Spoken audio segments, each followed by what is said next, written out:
This is Street Fighter Alpha 3, one of the most iconic 2D fighting games ever. And if you clicked into this video, you probably already know that. But what if I told you that there is more to the story? In fact, the Japanese PlayStation 1 version is compatible with a little-known device that never left Japan, the PocketStation. Okay, maybe you know this part of the story, but what you probably don't know is just how deep the rabbit hole goes. So, elation and jubilation, gamers from all around the world. I am Lucian, the World Gamer. Welcome to my show, where we explore the most obscure and less talked about topics in the world of gaming. Like today's title, Pocket Zero, the awesome PocketStation exclusive Street Fighter game that you never played. Yes! Yes!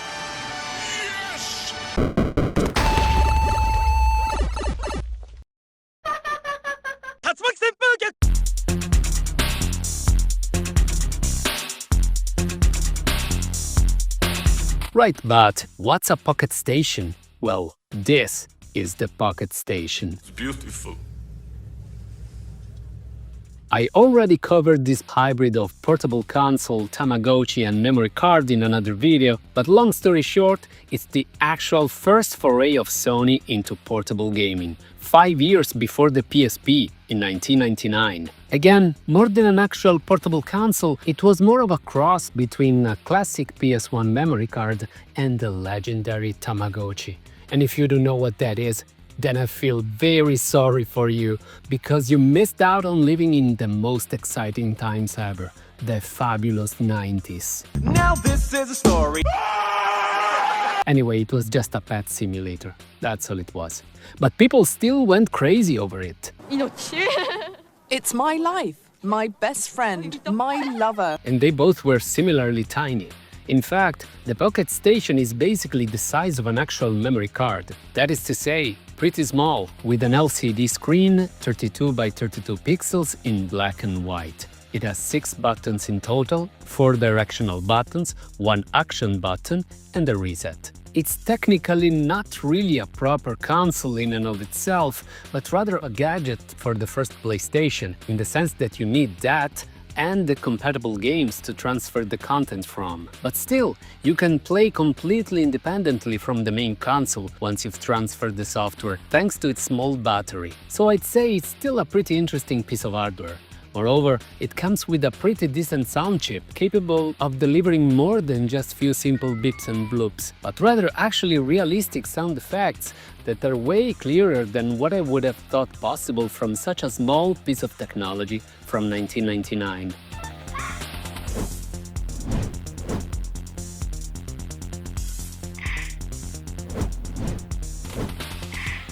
The purpose of this cute little device is to host save files and play exclusive minigames downloadable from the actual PlayStation games. I guess the closest thing we could compare it to would be the Sega Dreamcast VMU, Visual Memory Unit, which also allowed it to store save files and play minigames, among other things. With the PocketStation, you can even set the time, the day, and even an alarm. And setting it right is usually pretty important, since some games won't work if the clock is set at night, with the characters even shown asleep on screen. Cute!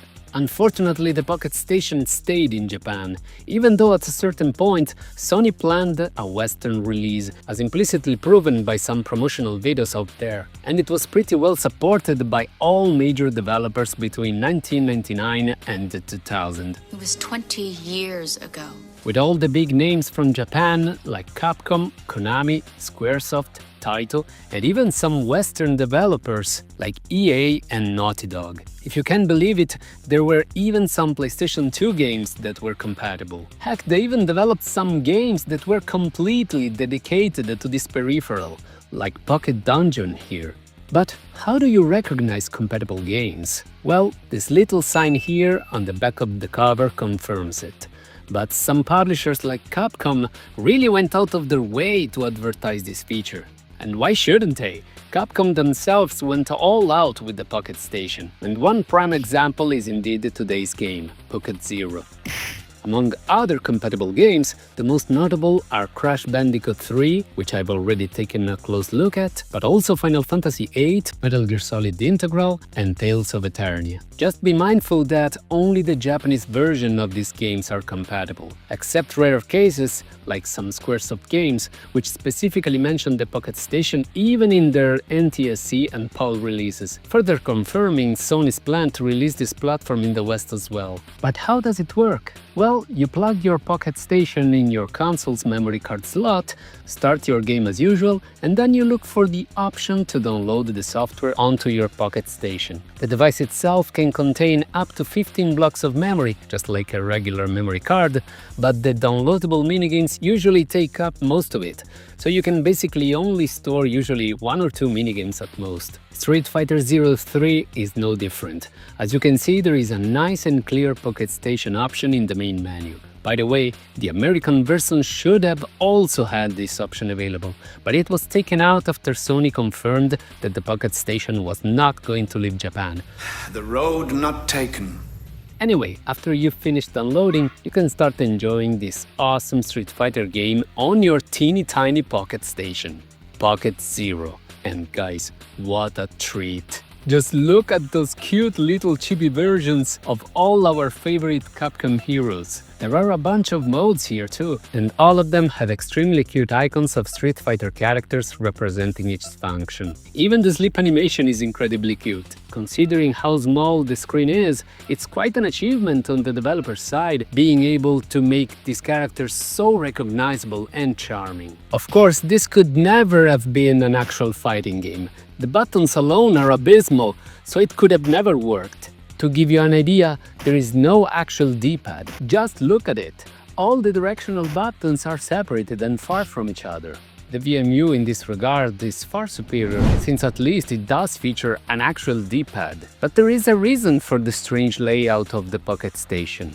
You see, in order to keep the size very compact, you actually open the PocketStation on the side of its directional buttons. This means that what you normally press are not the buttons themselves, but some small sticks that push onto the actual buttons below the cover. A somewhat convoluted design, but it somehow managed to work and keep the design of the console very slim and nice to the eyes. So in a way, it's actually pretty ingenious. But what do you actually do in Pocket 03? Usually what you get in these cases is just a bunch of minigames, and you surely get them here, but there is so much more. Pocket 03 ties closely to the World Tour mode from the main game.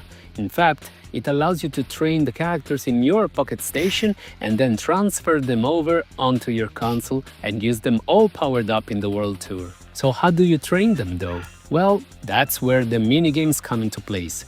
There are actually many types and depend on the character you choose to train. Ryu and other long-range characters will fire their projectiles to hit the moving bubbles, with the catch that they have varying speed and can go downwards or upwards. It's a matter of timing the attack button and trying to hit as many as possible before the time runs out. The more precise you are, the more points you get. Ken and other short-range characters will have to perform uppercuts to hit the punching bags appearing from above, while also avoiding the spikes. Hit as many bags as you can before the time runs out. Fighters like Chun-Li and Honda, with their rapid-fire attacks, will have some tough wall to break. Literally. You wait for the power meter to be as full as you can, and then hit the wall to damage it or break it. If you manage to hit the power bar at its fullest, you will perform major damage and possibly break a wall in one shot. The aim is to try and break the set amount of walls in the least amount of time possible. The majority of characters will simply spar with Dan though. You will have to guess his next move based on his pose. If he stands still, it's your chance to attack before the time bomb in the upper part explodes. If you see Dan readying his attack, then you have to guard by pressing the left directional button. The quicker you are, the more points you get. The first fighter to hit 3 times wins. All these minigames contributed to leveling up the characters based on performance. And since the PocketStation is supposed to be carried around and not be played all the time, you can set your character's training while you're doing something else. You can even tell them to go to sleep. Why not? Everybody needs some sleep. Already you presume too much. And you can check the stats of individual characters and progresses through a handy menu. There is also another minigame, which is memory-based. 9 panels will be shown to you, flipped over, and get all mixed up. You have to remember where are the 3 matching lucky 7s, and if you win, you get experience for all your characters. By progressing, you will be allowed to bet your experience for more points each time. But the game will also get harder and harder, and if you screw up, you lose everything accumulated up to that point. Overall, there isn't a single minigame that I didn't like or found annoying in the slightest. They are all pretty simple, fast-paced, and varied too, and I enjoyed them all. But believe it or not, this is not even the main reason why I was so hooked with this title. So stay with me and I will tell you all about Pocket Zero's secret ingredient in just a moment, right after this awesome commercial break coming straight from the Japanese 90s. Quick! Change the channel! あ、ポケステスト03レベル上げちゃおう。あ、強くなってる。ポケットステーションがあればいつでもキャラが強くなる。スト03プレイステーション。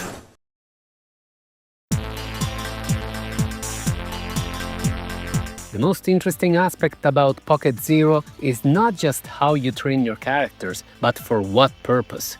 You see, you don't train and raise characters just to transfer them to the World Tour. You can actually send them to combat in the PocketStation itself against the CPU, with the versus CPU mode, which will also serve as the main method of unlocking all the characters. In fact, besides the few you can transfer to the PocketStation, the rest of the cast will need to be unlocked, even the regular ones. And you unlock them by encountering them at random when battling the CPU. These battles occur automatically, with your character also being controlled by the CPU. It's like a pet simulator indeed. You've trained your characters with the minigames, but then you leave them alone to do their own stuff, battles in this case. Once you start the versus CPU mode, you will see the team of 3 opponents you will face up against, and then you compose your own team of 3. The first team to successfully defeat all 3 opponents wins.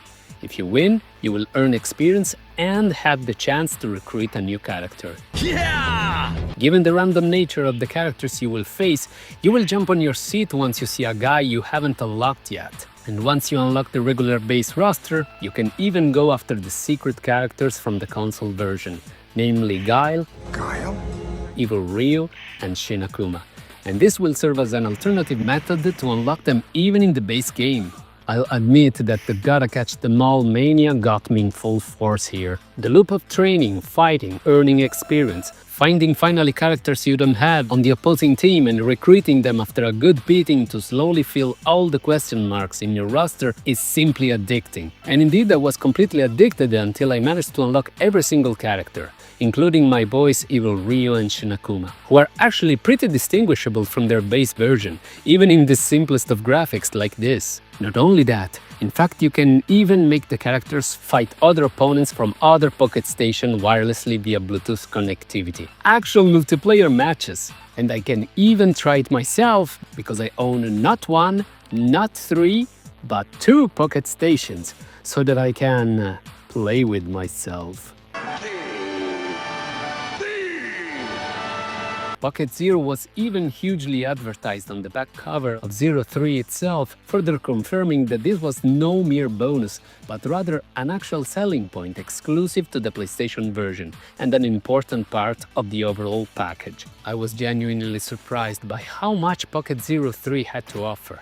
This is no simple collection of minigames. I was already pleasantly surprised by such a simple concept with the Crash Bandicoot 3 minigames, but here things go way deeper, with an actual character building mechanic and a gotta catch them all attitude, which extended the longevity of this little application way beyond my initial expectations. Not many people seem to have tried this one, and it's fully understandable, as you need a Japanese copy of Street Fighter Alpha 3, or rather 03, a compatible NTSC-J PlayStation console, either PS1 or PS2, but even a PS3 can work if you have the memory card adapter, and of course, a PocketStation. But If you are a big Street Fighter fan like myself, who started way back in the early 90s, but somehow didn't have the chance to play this game yet, I will definitely advise you to do so. Of course! It works well via emulation, but honestly, if you have the chance, there is nothing quite like the feeling of holding this tiny little pocket station in your hands and see all the chibi characters moving around and perform their signature attacks in this style.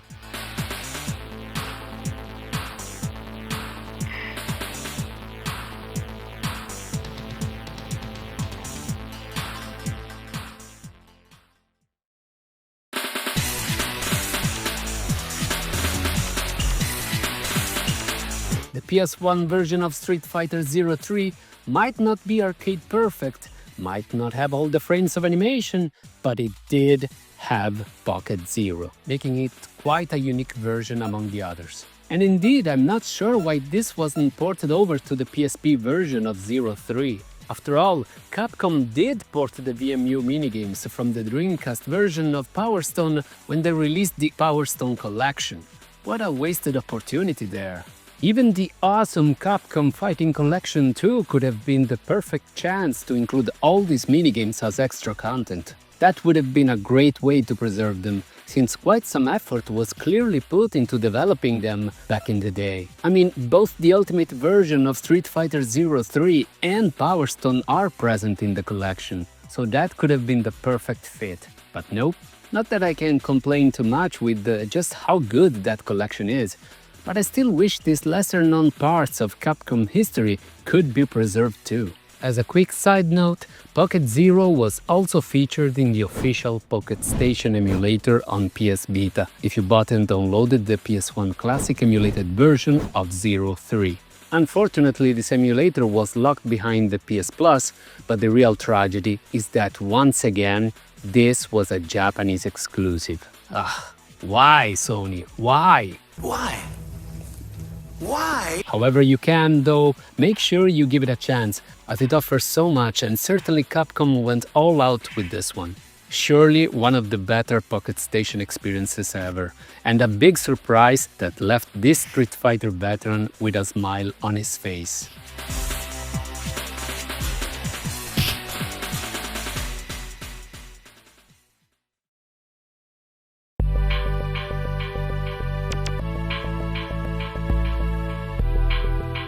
But this is just one guy's opinion on the internet, so now I want to know yours down in the comments. Did you know about the PocketStation and Pocket Zero? What do you think of them? Will you try them out? Share your thoughts in the comment section down below. I'm a big Street Fighter fan. It doesn't mean I'm a pro at it, but I've loved the series ever since the original Street Fighter II: The World Warrior.